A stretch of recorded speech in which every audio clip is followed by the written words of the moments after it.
Okay, my name is Dennis Gill with the Americans of Wartime Museum. Today's date is 10/10/2018, and I am at the Tank Farm in Knoxville, Virginia, conducting an interview with Julia Kaleem.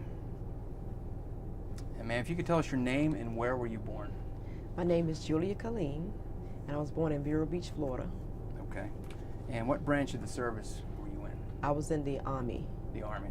Okay. Yes. And you served during what war or conflict? The Cold or time? War. The Cold War. Yes. Okay. Okay. Do you have any other members of your family that are military veterans? Yes, I have a twin that was in the Air Force. I have a brother that went to the Air Force, and I have another brother that went to the Army. Okay. Why did you decide on the Army? Actually, I don't know, Okay. and I'm being honest. Why military service at all? Military service, that when I got out of the military, when I got out of high school in Montgomery, Alabama, we were at the mall, and there was a recruiter there. And it was like 4 girlfriends. We decided to go to the mall, and this recruiter recruited us and said, "What are you all doing?" I said, "Well, I went to Job Corps, and I really didn't know what I wanted to do." And when I was in Job Corps, a lot of the recruiters came to Job Corps in Guthrie, Oklahoma, and a lot of them left there and went into the military. But I didn't really want to, so I came back to Montgomery, and then about 2 months later, I'm in the mall. That's where I met the guy, and he says, "Would you like to go into the military?" And I said, "Yes." And that's how it all started. Okay. Did you have any plans? Did you not know what you wanted to do? Did you have any plans that just... Really, I wanted to be, after I got into the military, and I wanted to be, go into air traffic control. Okay. But what they did, they said that my highest score, when I scored, I was a technician, I made 98 on it. But I really didn't want to do that because I felt like I'm a female now, and I'm not going to do that. That's for men. And then they ended up putting me in telecommunication. Okay. And I was in there for a while, and I left there and went to Germany, and I was in 2nd and Battalion, military intelligence.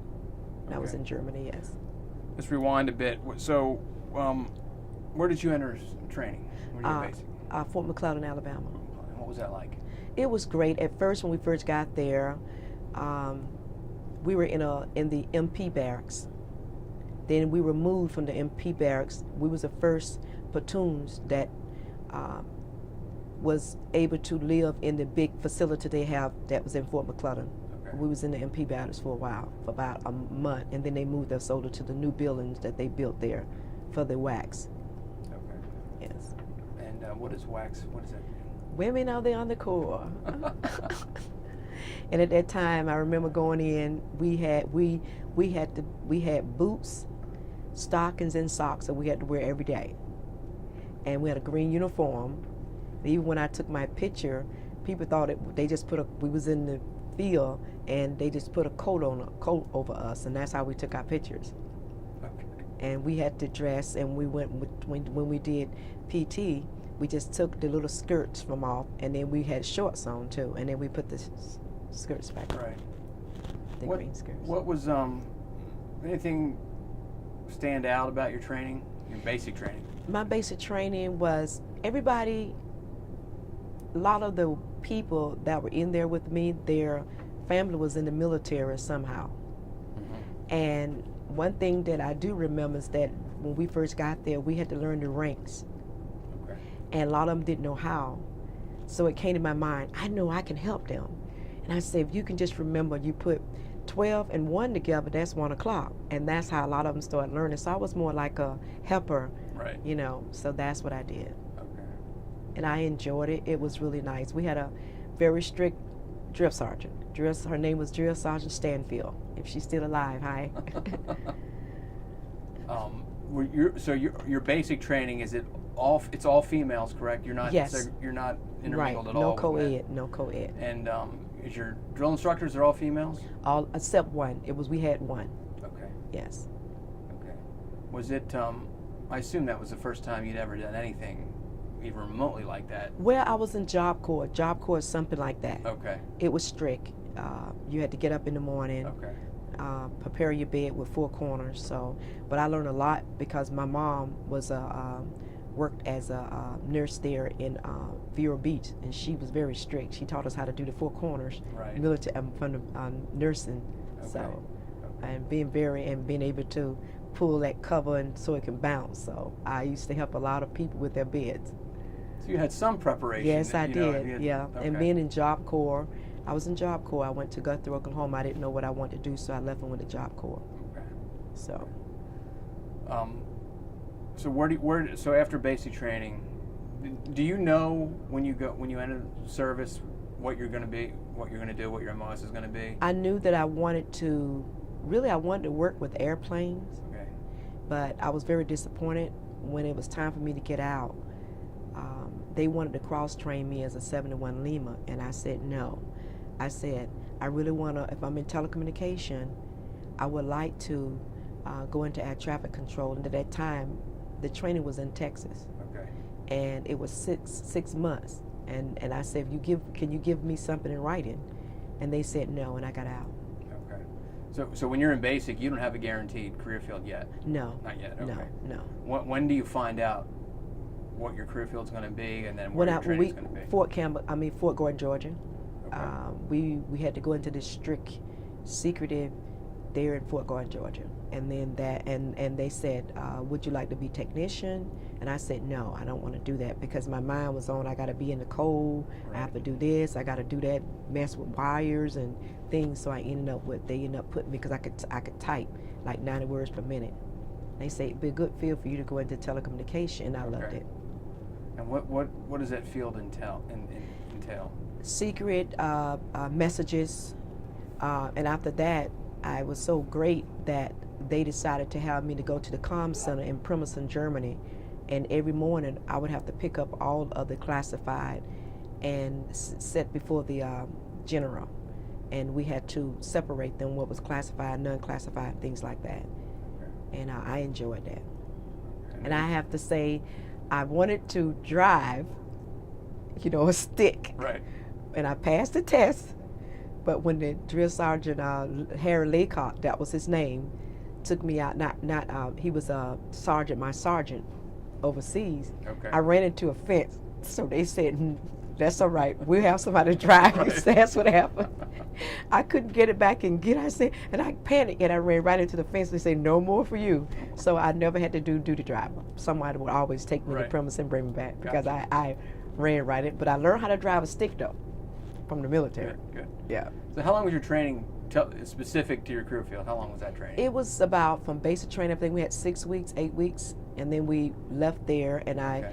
had, I don't know how many weeks it was in Fort Gordon, Georgia, and then they sent me straight to Germany.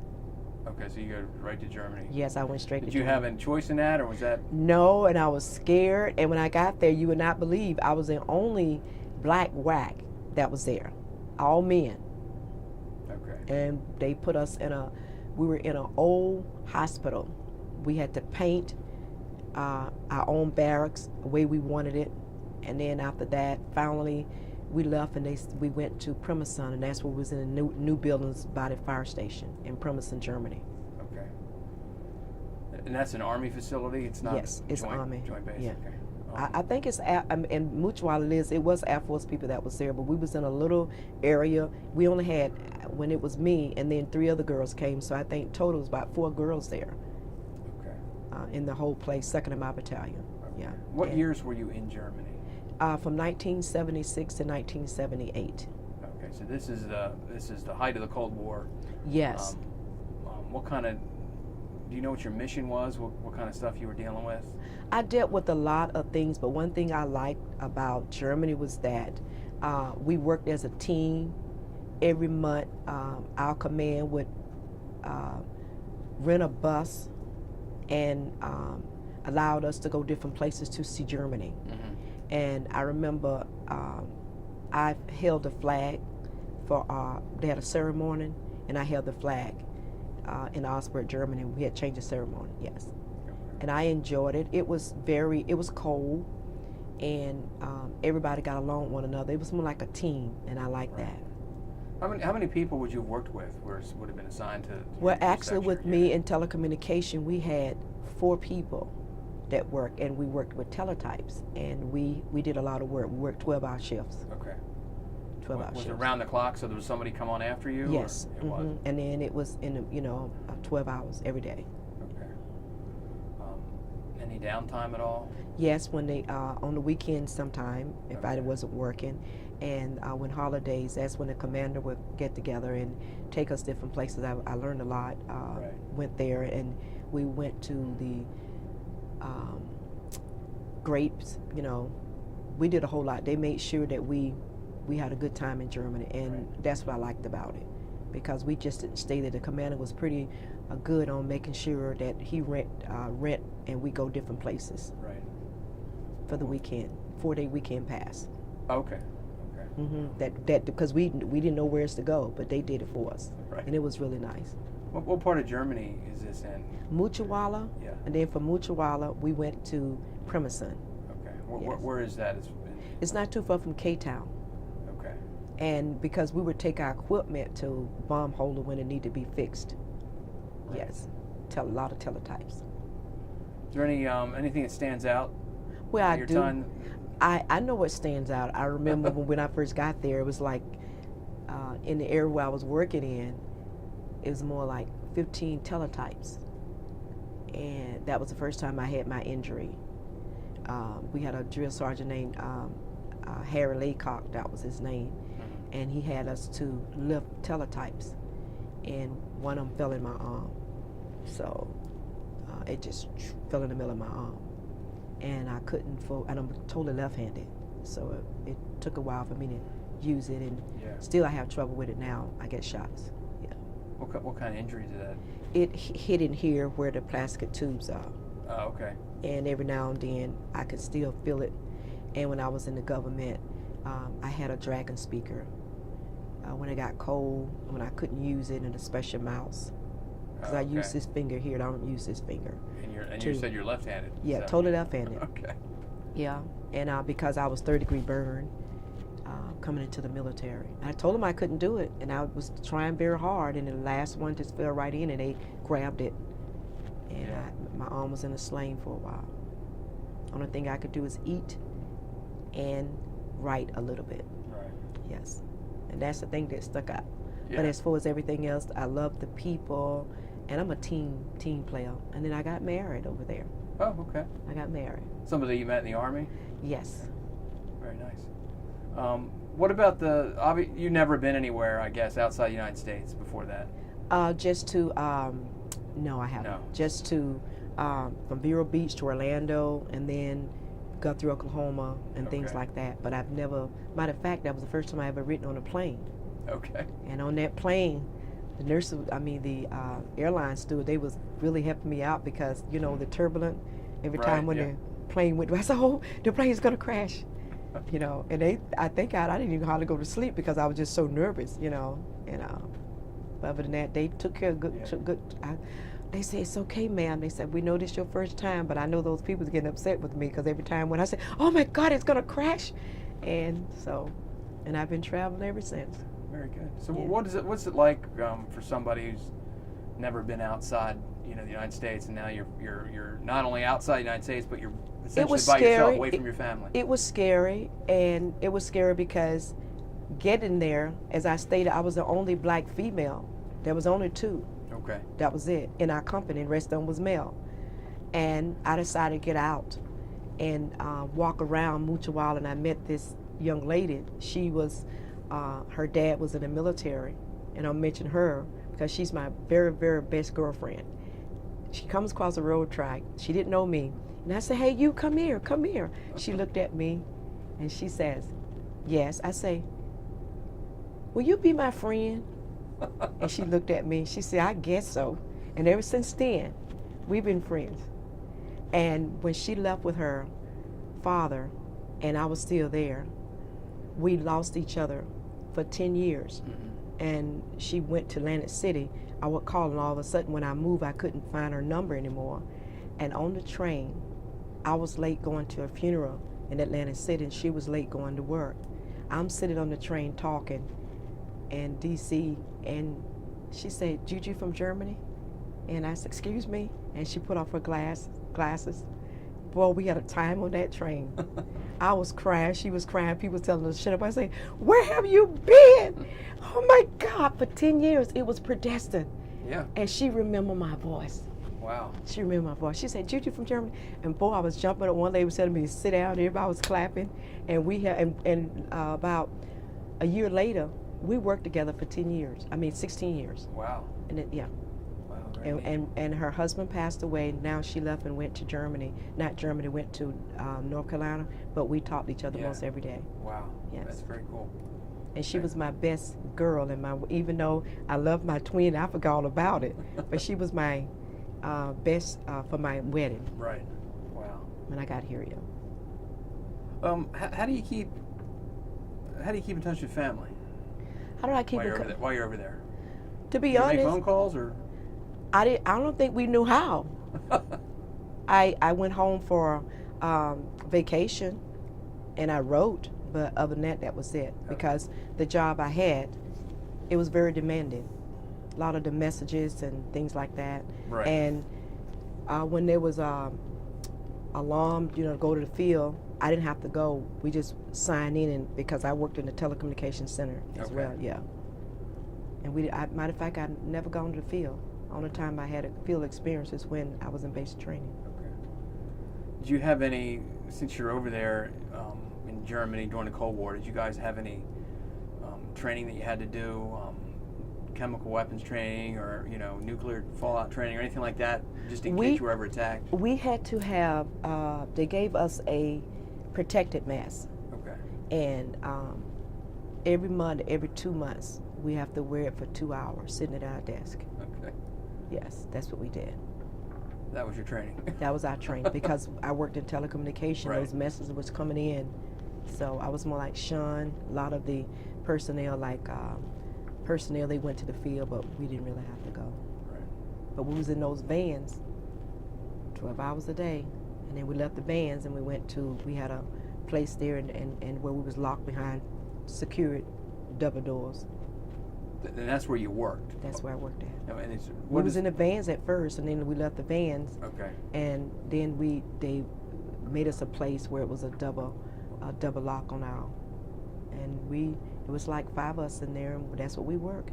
Now, were you guys the first ones to be in that area? I mean, why were you in vans originally, something temporary like that? I don't know. That's how we started working, in vans. And then I guess because we was in an old hospital, okay, because 84th Battalion was right beside there. And then next thing we know, we was moved into another building. Gotcha. Yeah. Okay. Yes. So you're in Germany for 2 years? Is yes, that correct? 76 to 78. And did you leave voluntarily, or was your time up, or? My time was up, and how I found out is because I deal with messages. I came down on the orders. I was able to see them before anybody else did. Gotcha. Yeah. So that's how you found out? Yes. Okay. Any thoughts about staying in, extending, or? No, I was ready to come from Germany. I didn't like that cold because I'm from Florida, and the first time I ever seen snow, I was 18. Okay. And I love the snow, but snow was just not, How much snow did you guys get there? A lot. It was cold. It was a lot. It was a lot of snow, and it was cold all the time. It was cold. When I got over there in September, it was cold. Wow. Yeah. But when I got married, I lived off post, though, on the economy, and I learned a lot, So did you get married there while you were in Germany? Yes. Okay. And at first, I was afraid because you have to get the permission from the commander. Okay. And then later on, anybody over there have to get married by the Germans first. Then you have to get married by the Americans. So my marriage was March 10th for the Germans and March 31st with the Germans. With the American in the regular chapel. What does that mean, you had to get married by the Germans? What? Because that we were not in our territory, we was in their territory. Okay. And everyone that got married have to go through there to make sure that the man was able to take care of the woman. I guess that's so what you had to they go through their process. Yes, you did, and we had to type out 5 papers of German. And I remember at 7 o'clock was my appointment to get married. And the only thing I remember is ya, and I was married. And she gave me, I still have those glasses now. They gave me a nice set of glasses. My landlord gave me a nice set of glasses. Yes. And the only thing I remember is ya. And then on March 31st, we got married again. Right. Okay. So when do you consider your anniversary? Not no more. I'm divorced. No, but I mean, was it the first time? March 31st. March 31st. Okay. Yes, I think that would be in March 31st. Yes. Gotcha. Yes. Okay. Did you learn to speak German at all while you were there? Or? Yes, I did. I remember, and I know when I first got over there, I had a little problem. Right. I really wanted to get out and see Germany, but I didn't know a lot about German. But when you get over there, for 2 weeks before that you go into your work, for 2 weeks you have to learn a little German. Okay. And I caused myself getting on the train, and I had to go to the bathroom. And I didn't know, I kept saying toilet, but they didn't understand me. So I had to act it out. And they go, yeah, toilet, toilet. And when I got there, I didn't have a finny, right? And you can go in there, but you have to have a dime to come out. A penny, and I didn't have it. Okay. And I didn't have it. So someone slid me one up under there. That's interesting. But that was the first ordeal. And I started learning German a little bit, you know. Okay. Just enough to Just get enough around. to get by. Yeah. But I used to love to go to the shoe factory and buy clothes and things like that. Gotcha. Used to love to shop.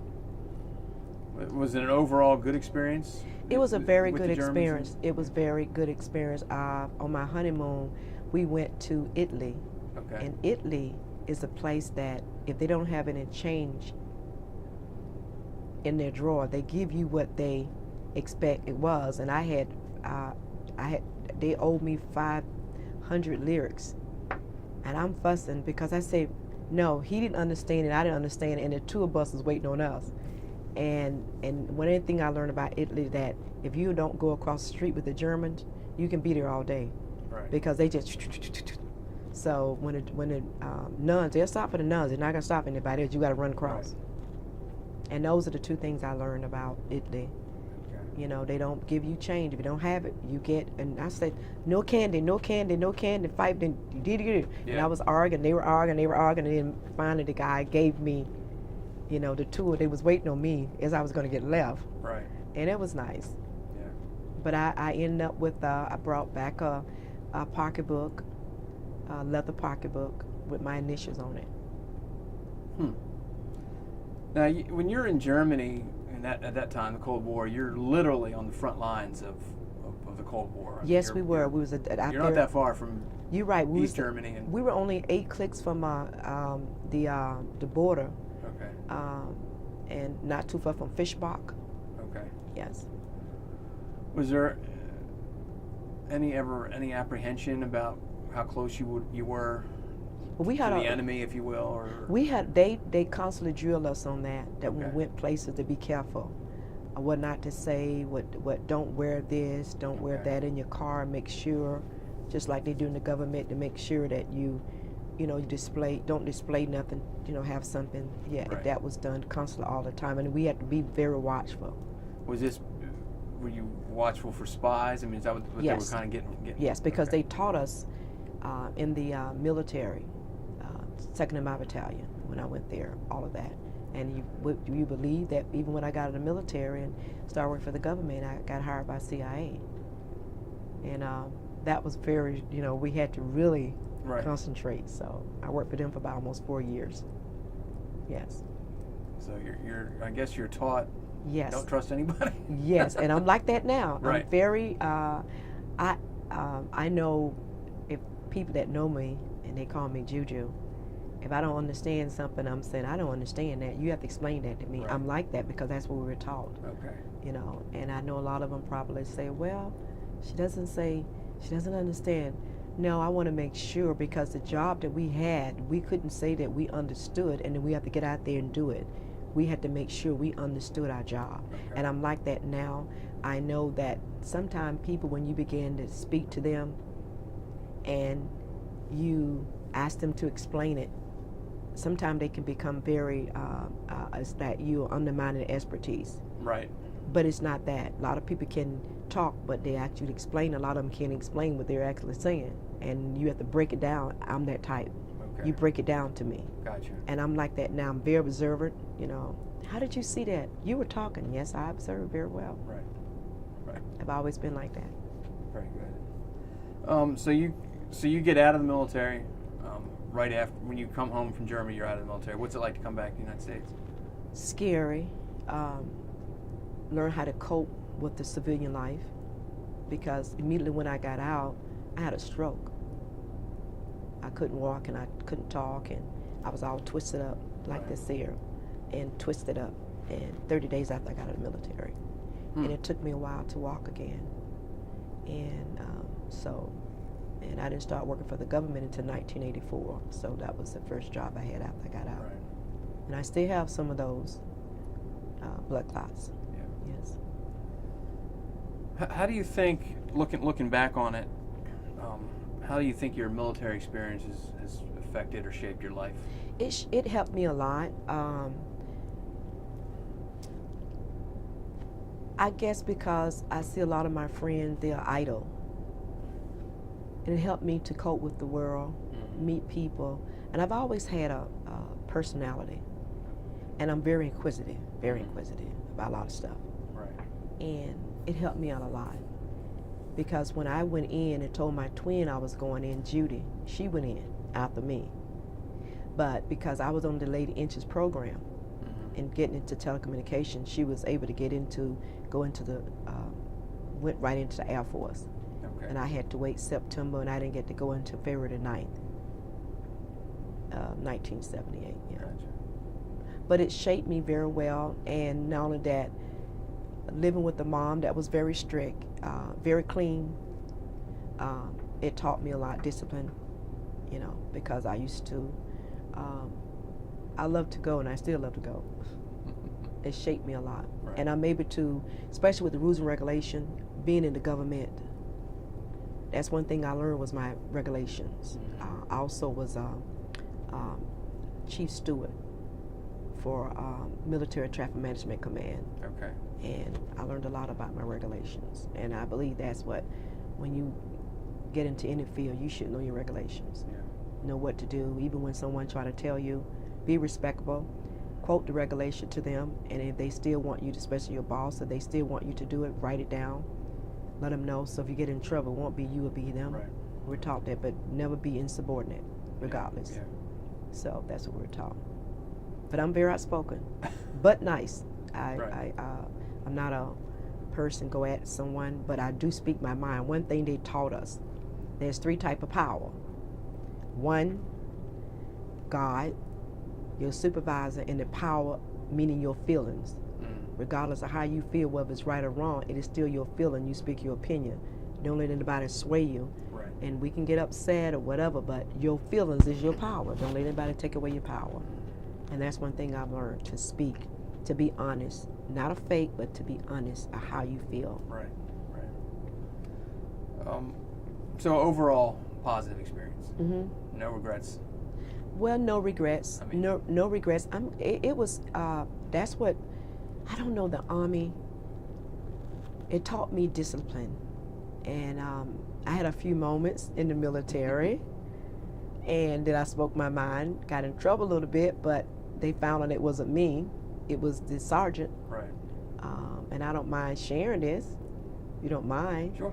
I was typing, and every time I would type something, he would tell me what to type, and then every time I type it, he'll say, well, I don't want that. I'll type something else, he'll give me something else, and then I'll type it. And I say, sir, and somebody was in there with him, I say, sir, this is the 3rd time I've typed this for you, okay? And won't you just tell me everything you want me to type instead of me having me typing over and over and over, and you don't know what you want to type, all right? And I got in trouble. But then guess what? They squashed it because they realized it was him. I spoke my mind because I said, I have things to do. Yeah. If you're going to tell me to do something, tell me to do it. But, and da-da-da-da-da-da. And he said, well, just tell me, I just want to type, my mother's raised from a chicken. And I looked at him and I said, no, I'm not going to type anymore until you tell me what you want me to type. And he got upset because he said I was insubordinate, but I wasn't. Yeah. But at the very end, they dropped everything, and I was able to get my Spec 4 overseas. Good. Yes. Is there anything that you want to talk about we haven't talked about? No, I just want to let the people know that, especially when it comes to kids, military is a great place to go. Discipline, a lot of discipline that they gave us, a lot of discipline. And one thing that I found out, being in the military, everything that your mom and dad taught you, erase it. Whether coming folding the clothing, we had to learn how to fold clothes all over again. Our socks had to smile. Okay, we did all of that. So everything that your mom and dad taught you, get rid of it. Don't say with my mom, and I remember an incident happened to me in Bivouac. We was always taught, you put your night clothes on. Right. My girlfriend was saying, Juju, you shouldn't do that. I said, no, I had my boots on, and I put my PJs on, and Lord and behold, it started raining, and we had formation. I'm standing there in my PJs with my boots on and my hat, and the drill sergeant said, front and center. What is wrong with you? I said, I went to bed, and my mom always taught us we put our nighties on. I even brought my PJs. And he said, get out of here, you have 20 minutes to get dressed. So I guess I was another Private Benjamin, because I'm standing there, everybody have their uniform on, and I'm standing there in my PJs, but I did put my hat on, and I had my boots on. And they looked at me, front and center. I couldn't laugh. I started laughing. I said, but my mom taught me to put my night clothes on. We was going to bed. You realize you are in the Army. War break out. What are you going to do? And I was laughing, but it was funny. That was one of the things that was very funny. And I ended up being one of the flag details. There you go. Yes. I had somebody in the Army tell me once, there's the right way to do things, Yeah. there's the wrong way to do Yes. things, and then there's the Army way to do things. Yes. And I'm standing there. I would never forget that, sir. It was like, and then our tent fell down. And it was just, and a lot of people never let me live that down. They started calling Well, now me we can Private. laugh about it. Yes, Private Benjamin, standing there with my PJs on. I'll never forget that. Right. It was nice. Well, ma'am, on behalf of the Americans of Wartime Museum, I want to thank you for your service. Thank you. And I want to thank you for taking the time and sitting down Thank and talk you. and tell your stories. It's Yes. wonderful to hear. Yes, Okay. but I have a lot of other little stories, but Right. I managed to get through, and I was always detailed on a lot, and she saw a lot in me. Dress Sergeant Stanfield stayed on me though, but Right. Well, that's their job. and I appreciate it. That's their job. Yes. Probably wasn't happy with her at the time, but No, you I look back wasn't, on it. and she was so strict, sir. Yeah. But I advise everyone that when you're going to go into the military, go in. If you're not going to go in with the right mind, stay out. Yeah. Because once you're in and you mess your career, every application that we fill out is, have you been in the military? Most every application we fill out, if you've been in the military, you got an honorable, dishonor charge. Yep. Honorable. And I tell you, if they're going to go in, have an attitude, get out. But don't go in if you don't want to go in and realize you don't want to go in and you start trouble. Yeah. Because your career, that's like a third of your career, Right. you know. Right. And I love the Army because I take, by being in there, I take advantage of all the discounts. I Right. definitely Oh, have yeah. my VA card. I get service connected as well. Yep. Yes. Yep. Well, great. Well, thank you again. Appreciate you sitting down. and Thank talking you. to us.